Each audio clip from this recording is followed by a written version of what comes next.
அஸ்ஸலாமு அலைக்கும். Hi friends, இன்றைக்கி ஒரு விளாக் பார்க்கலாம். வாங்க பார்க்கலாம். இன்றைக்கி பார்த்தீங்கன்னா நோம்பு திறக்கிறதுக்கு ரொம்ப சிம்பிள் தான் ஃப்ரெண்ட்ஸ். பள்ளிவாசலில் வாங்கினா நோம்பு கஞ்சி, அதுக்கப்புறம் தண்ணி, அதுக்கப்புறம் பச்சை வாழைப்பழம் இருந்துச்சு. அதுக்கப்புறம் அல்ஹம்துலில்லாஹ் பேரித்தம்பழம் வச்சு இன்றைக்கி சிம்பிளாகவே நோம்பை திறந்தாச்சு. நம்ம எதுவும் வேறு எதுவும் சாப்பிட்டா நைட்டு சாப்பிடவே முடியலை ஃப்ரெண்ட்ஸ். அதனால் வீட்டில் இருக்கிறத வச்சு சாப்பிட்டாச்சு.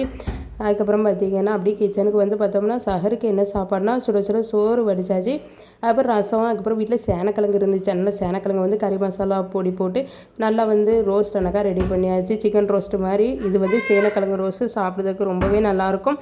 இந்த ரசத்துக்கும் இந்த ரோஸ்ட்டுக்கும் ரொம்ப நல்லாயிருக்கும். அதுக்கப்புறம் காய்கறி வாங்கிட்டு வந்து இருந்துச்சு. சரி, அதெல்லாம் எடுத்து தனித்தனியாக ஃப்ரிட்ஜில் வச்சிடலாமா அப்படின்ட்டு.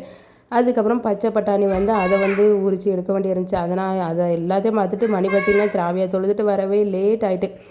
ரொம்ப லேட் ஆகிட்டா. அதுக்கப்புறம் நைட்டு சகருக்கு சாப்பாடு செஞ்சு நைட்டு தூங்கவே 11:30 மணி ஆகிட்டு. அப்புறம் கிச்சனில் வேறு பாத்திரம் வேறு இருந்துச்சா. சரி, இன்றைக்கி சிங்கில் இருக்க பாத்திரத்தை கழுவிட்டு தூங்கலாம் அப்படின்ட்டு தோணுச்சு.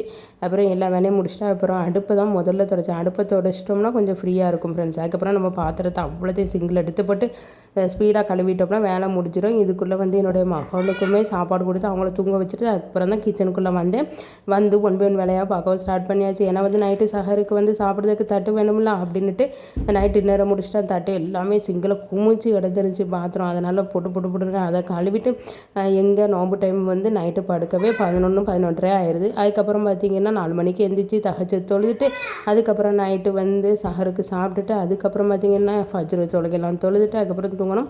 கொஞ்சம் நேரம் தூங்குறதுக்கு டைம் இருக்குது. அதுக்கப்புறம் பிள்ளைங்களை ஸ்கூலுக்கு அனுப்பணும். அதனால் அவங்களுக்கு சாப்பாடு எல்லாம் செய்யணும். அதுக்கப்புறம் பார்த்திங்கன்னா இப்போது நைட்டு வந்து சிங்கிள் அப்படியே பாத்திரத்தை குமிச்சு போட்டு போனோம்னா காலையில் எழுந்திரிச்சு பக்கம் ரொம்ப டென்ஷனாக இருக்கும்.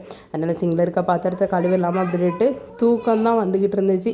ஒரு பக்கம் தூங்க போ அப்படின்ட்டு மனசு சொல்லிச்சு. அதுக்கப்புறம் பார்த்திங்கன்னா சரி பாத்திரத்தை கழுவி வச்சிடலாம் அப்படின்ட்டு பாத்திரம் கழுவ சேர்ந்துக்கிட்டே இருந்துச்சு. அப்புறம் பாத்திரத்தை சூப்பராக கழுவி அதுக்கப்புறம் கவுத்தியும் போட்டாச்சு.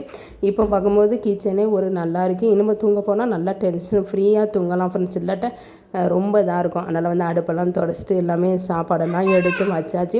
அந்த அடுப்பு மேலேயே வச்சுட்டேன். ரசம், அதுக்கப்புறம் சேனக்கிழங்கு ரோஸ்ட்டு எல்லாத்தையுமே ஒன் பை ஒன்னாக வச்சாச்சு.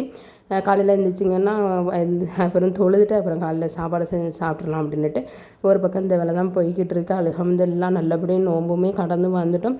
இப்போ தான் நோம்பு ஆரம்பித்த மாதிரி இருக்குது. அதுக்குள்ளே 20 நோம்பு நம்ம கடந்து வந்துட்டோம். அல்ஹம்துலில்லாஹ் மேலும் நன்மைகளை செஞ்சு அல்லாஹ்க்கு எப்போவுமே திக்ரு செய்யணும். அதுக்கப்புறம் நம்ம எந்த அளவுக்கு நம்ம வந்து அல்லாஹ்விடம் வந்து பாவ மன்னிப்பு கேட்குறோம். அதுக்கப்புறம் சலவாத்தும் ஓதணும். அல்ஹம்துலில்லாஹ் இன்னும் 10 நாளில் நம்ம வந்து அதுக்கப்புறம் லைலத்துல் கத்ர் இரவு தான் நிறைய அமல்கள் சேர்ந்து அல்லாஹ்வுக்காக நிறையா தொழுது ஓதி அதுக்கப்புறம் அல்லாஹ்வுடைய வழியிலே நம்ம வந்து செலவிட அல்லாஹ் கிருபை செய்வானாக.